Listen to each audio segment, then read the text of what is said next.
رات کے پیٹ میں، رات کے درمیانی حصے. تہجد اصل میں جسے کہتے ہیں وہ نہیں ہے کہ جو عام طور پر لوگ فجر سے کچھ دیر پہلے جا گئے اذان سے اور جلدی سے 8 نفل پڑھ لیے. یہ تہجد، یہ تو فجر کا ضمیمہ بنا لیا ہے، نوافل ہے، عبادت ہے، اس کے بھی جو اس کے برکات ہیں وہ ظاہر ہوں گی، جو اس کا ثواب اور اجر اللہ دے گا.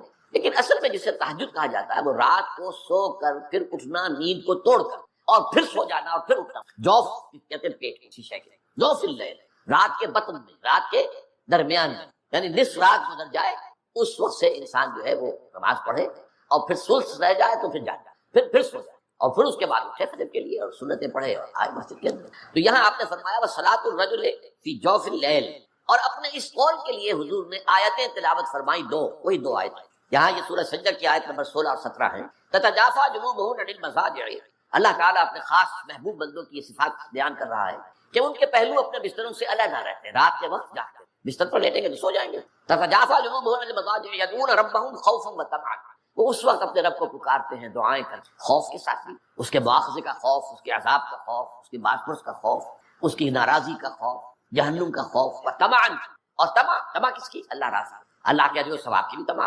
لیکن سب سے بڑی طمع کیا ہے؟ اللہ سے. اس لیے سب سے اونچا مقام یہی ہے، رضی اللہ عنہم ورضوا عنہ، اللہ ان سے راضی ہو گیا، اللہ سے راضی ہو گیا. یہ باہمی رضا ہے، بندہ اپنے رب سے راضی رہے، وہ ہے کہ تسلیم و رضا. جو بھی دنیا میں آ رہا ہے اس پر شکوہ، اللہ کا شکوہ زبان پر جو بھی آ رہا ہے یہ میرے رب کی طرف سے، وہ میرا مولا ہے، آقا ہے، دوست ہے، میرا خیر خواہ ہے. اسے معلوم ہے کہ اس شر کے پیچھے کون سا خیر آ رہا ہے، مجھے کیا پتا، وہی تو شر نظر آ رہا ہے، خیر تو نظر نہیں آ رہا. اس لیے فرمایا گیا کہ ہو سکتا ہے عسیٰ ان تکرہوا شیئا وہو خیر لکم وعسیٰ ان تحبوا شیئا وہو شر لکم واللہ یعلم وانتم لا تعلمون. ہو سکتا ہے تمہیں کوئی چیز بری لگے حالانکہ اس میں تمہارا خیر ہے، این ممکن ہے تمہیں کوئی چیز اچھی لگتی ہے حالانکہ اس میں تمہارے لیے شر ہے. اللہ جانتا ہے تم نے اس کیفیت کے اندر دنیا کی زندگی گزارے، اللہ تعالیٰ آخرت میں اسے راضی کر دے گا، اللہ اس سے راضی ہو جائے گا. خارا کہتے ہیں خیر طلب کرنے، یہ باب استفعال سے جب کوئی آتا ہے، استنصار مدد حاصل کرنا، مدد لینا، استخارہ خیر طلب کرنا، خیر حاصل کرنا. اور اس کی ایک دعا جو ہے وہ ایسی ہے کہ جو حضور نے صحابہ کہتے ہیں ہمیں ایسے سکھائی جیسے قرآن، یعنی اتنے اہتمام کے ساتھ وہ دعا سکھائی. وہ دعا پڑھتے رہنا یہ ایک مستقل گویا کہ انسان کا استخارہ ہونا چاہیے. اس کے معمولات، کوئی بھی مسئلہ درپیش ہے تو آدمی دعا کرے، اللہم انی استخیرک بعلمک واستقدرک بقدرتک، اے اللہ میں تیرے علم سے خیر مانگتا ہوں اور تیری جو قدرت ہے اسی سے قدرت چاہتا ہوں کہ مجھے بھی کچھ طاقت حاصل ہو جائے.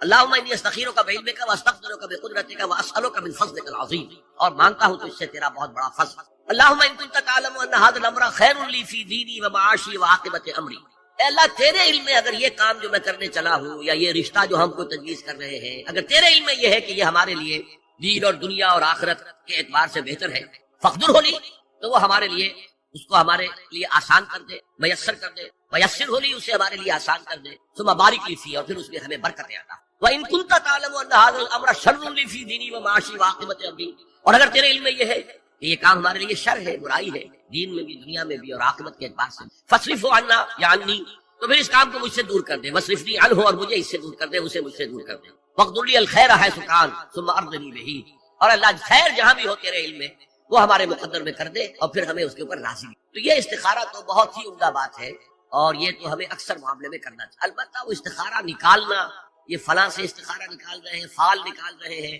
پھر استخارے میں یہ سمجھنا کہ پھر یہ دعا مانگ کر 2 نفل پڑھ کے تو خواب میں ضرور کوئی اشارہ ملے گا، ان چیزوں کا کوئی ثبوت نہیں ہے میرے علم کی حد تک.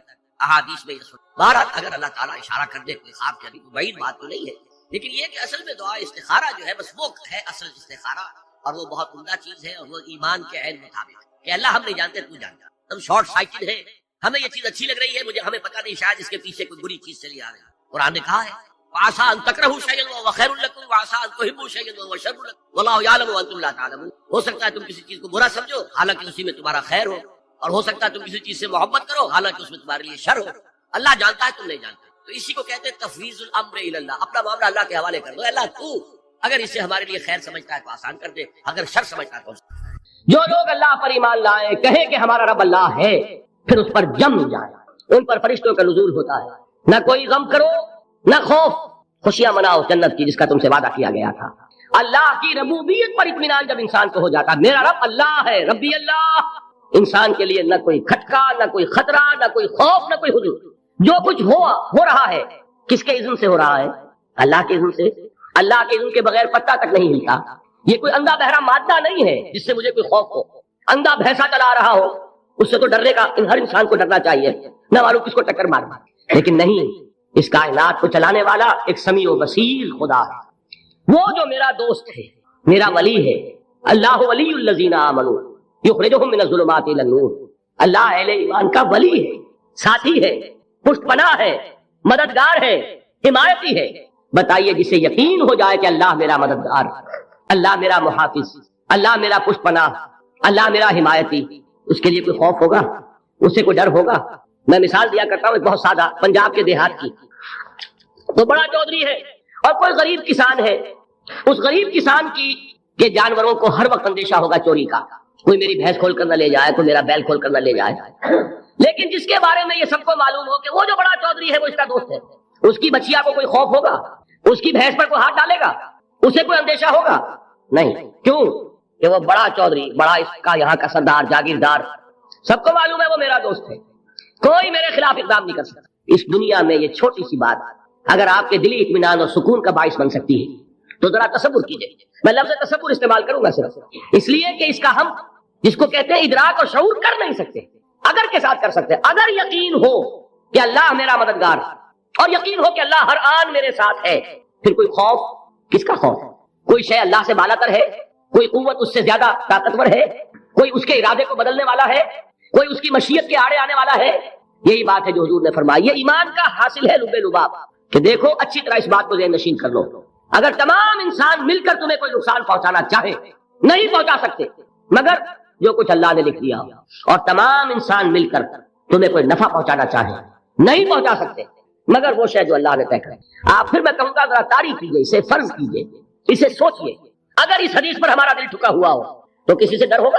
یہ مجھے نقصان نہ پہنچا دے، یہ میری رپورٹ خراب نہ کر دے، یہ میری انکریمنٹ نہ رکوا دے، یہ میرا یہ نہ بگاڑ دے، یہ میرے یہ نقصان نہ پہنچا دے، اس کا ڈر، اس کا ڈر، اس کا خوف، اس کی خوشامد، اس کے لیے جا کر طرح طرح سے اپنی عزت نفس کو ذلیل کروانا اس کے سامنے، یہ سب کچھ کیوں کرتا ہے انسان؟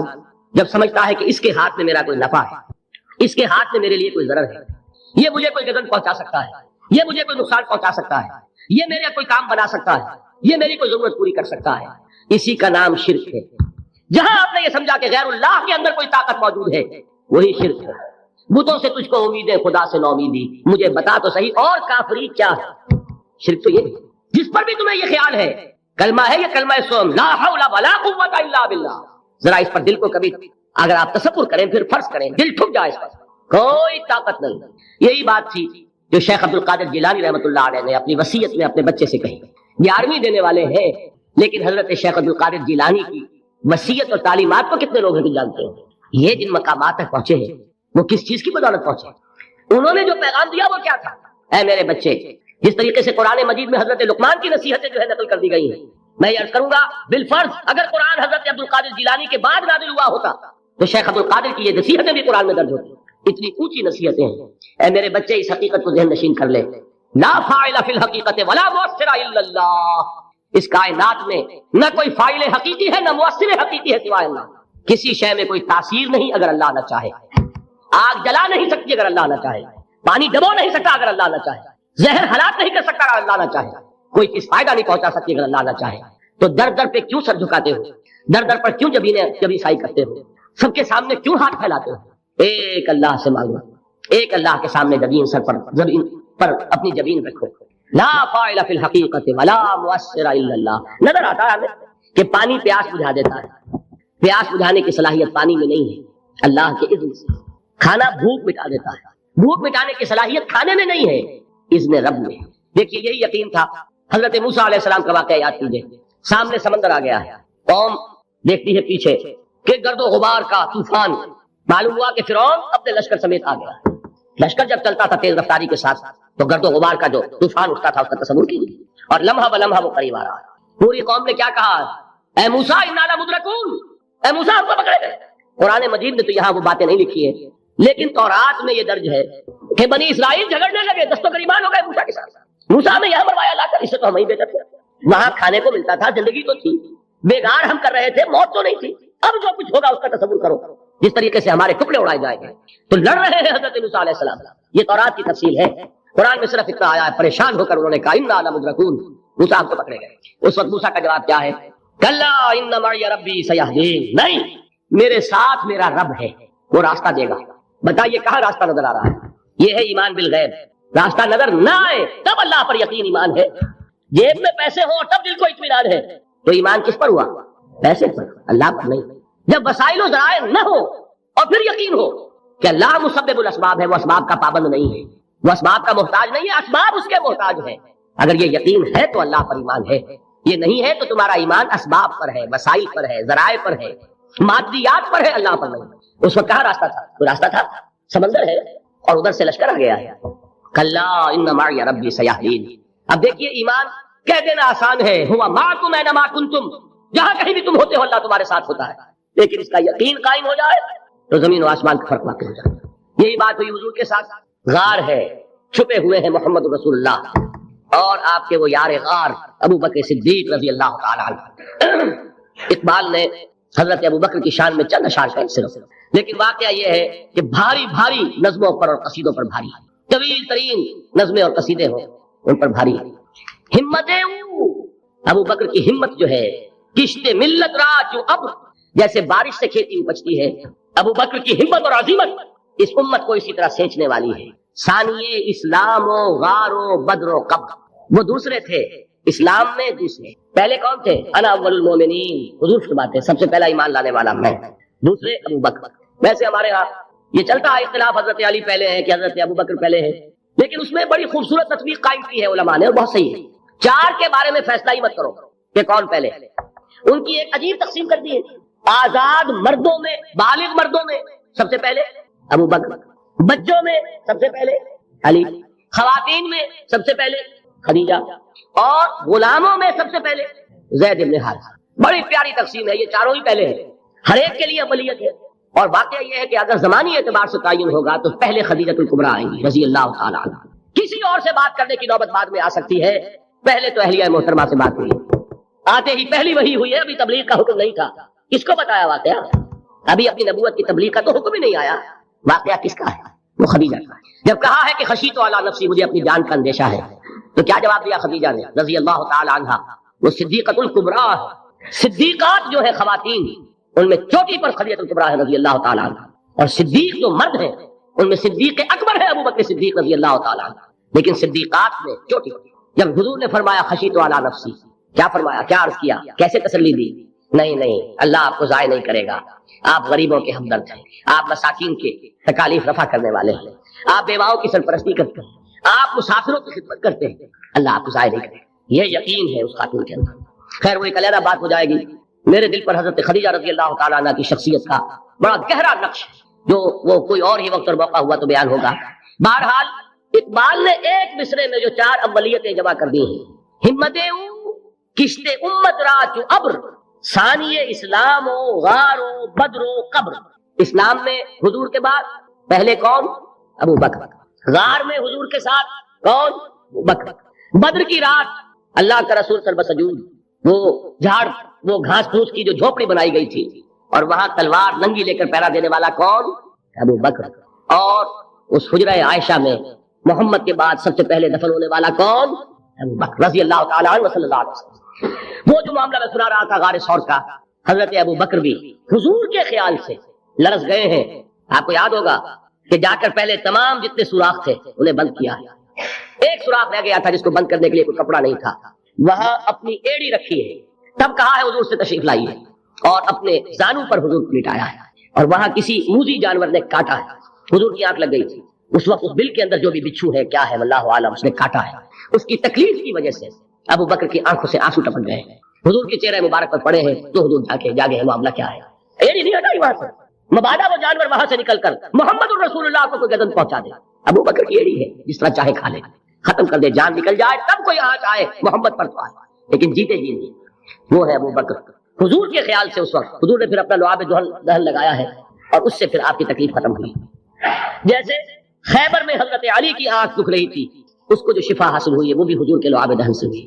تو بہرحال اس وقت انہوں نے کہا ہے کہ اے نبی یا رسول اللہ، اگر اس وقت ان میں سے کسی نے غیر ارادی طور پر بھی اپنے قدموں کی طرف جھانک دیا تو پکڑے جائے گا۔ کیا جواب تھا اللہ کے رسول کا؟ لا تحزن ان اللہ معنا، اللہ ہمارے ساتھ ہے، کیوں گھبراتے ہو ابو بکر؟ یہ ہے ایمان باللہ، میرا مالک اللہ، میرا رازق اللہ، میرا محافظ اللہ، میرا مددگار اللہ، میرا پشت پناہ اللہ، میرا دوست اللہ. یہ دوستی ہے اللہ کی جو لب لباب ہے، حاصل ہے ایمان کا. اسی کا نام ولایت ہے. اولیاء اللہ کے سروں پر سین نہیں ہوتے. جس کے دل میں ایمان راسخ ہو چکا ہو وہی اللہ کا ولی ہے. جسے اللہ پر یقین ہو چکا ہے وہی اللہ کا ولی ہے. جسے یقین ہے اللہ میرے ساتھ ہے، میرا مددگار، میرا پشت پناہ، میرا ساتھی، میرا دوست، میرا محبوب، میرا محب. اللہ اہل ایمان سے محبت کرتا ہے. واللہ یحب الصادقین. ان اللہ یحب الذین یقاتلون فی سبیلہ صفا کانہم بنیان مرصوص. اللہ محبت کرنے والا، اہل ایمان محبوب، اور اہل ایمان محبت کرنے والے اللہ محبوب. والذین آمنوا اشد حبا للہ. آپ تصور کیجئے جسے یہ رشتہ ایمان یا رشتہ ولایت حاصل ہو جائے، الا ان اولیاء اللہ لا خوف علیہم ولا هم یحزنون. آگاہ ہو جاؤ، اللہ کے دوستوں کے لیے نہ کوئی خوف ہے نہ کوئی حزن ہے.